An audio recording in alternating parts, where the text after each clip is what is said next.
ఇవి పత్రికలు కాదు, ఒక విషపుత్రికలు. చంద్రబాబు నాయుడికి పుట్టినటువంటి 2 పుత్రికలు ఇవి. పత్రికలు కాదు. ఒకటి ఈనాడు పుత్రిక, 2 ఆంధ్రజ్యోతి పుత్రిక. ఎందుకంటే వీళ్ళు రాసే రాతలు ప్రజలకు ఎలా ఉంటాయంటే, అవునా ఏంటిది, రుణ సేకరణ అంటే ఏంటి, రుణ సమీకరణ అంటే ఏంటి, సెక్యూరిటీ వేలం అంటే ఏంటి, ఎవరికైనా అర్థం అవుద్దా?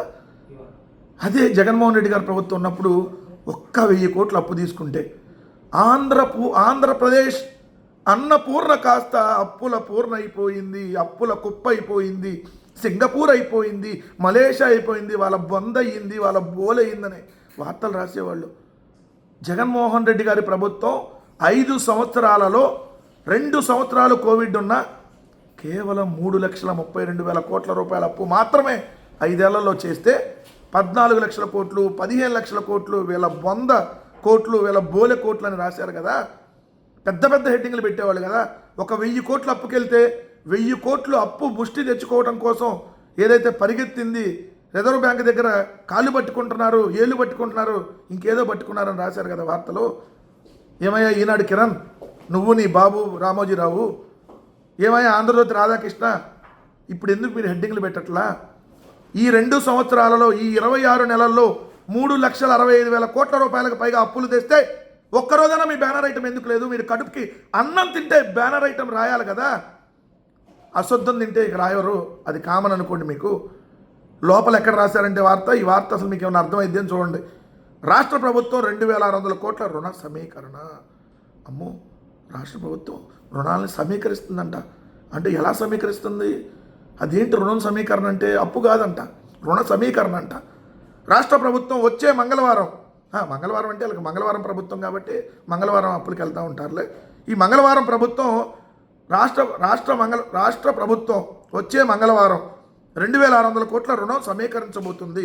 9 ఏళ్ల కాల పరిమితితో తిరిగి తీర్చేలా 1000 కోట్లు, 30 ఏళ్లలో తీర్చేలాగా 1,600 కోట్లు అప్పు తీసుకోబోతుంది. లోపల ఒక చిన్న లైన్లో, మామూలుగా అయితే అది రాయట్లే, ఈ మధ్య మనం గట్టిగా అడుగుతున్నామని అప్పు అని రాసినట్టున్నారు లోపలన్నా. అది కూడా రుణం తీసుకోబోతుందని రాయాలి. మరి పొరపాటు ఏమన్నా రాశారేమో, రాత్రి ఏమన్నా, లేదంటే తేడా పడి ఏమన్నా రాశారేమో. రిజర్వ్ బ్యాంకు సెక్యూరిటీల వేలంలో ఈ మొత్తం తీసుకుంటుంది.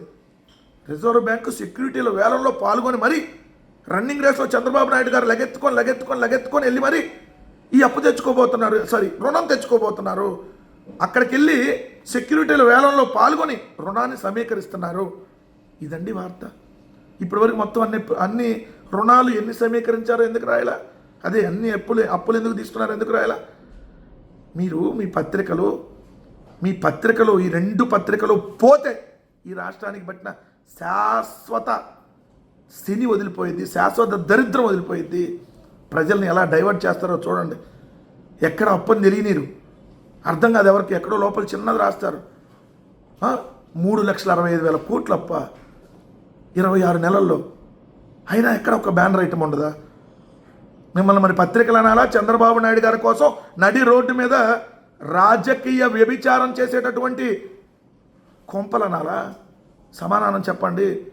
మీకు ఈ వీడియో చేరితే ఖచ్చితంగా మీరు మనుషులైతే, మీరు నిజంగా పత్రికలు నడుపుతుంటే రేపు పొద్దున బ్యానర్ ఐటమ్ వేసి 2 సంవత్సరాల్లో చేసిన అప్పు ఎంత మొత్తం లెక్కలేయండి.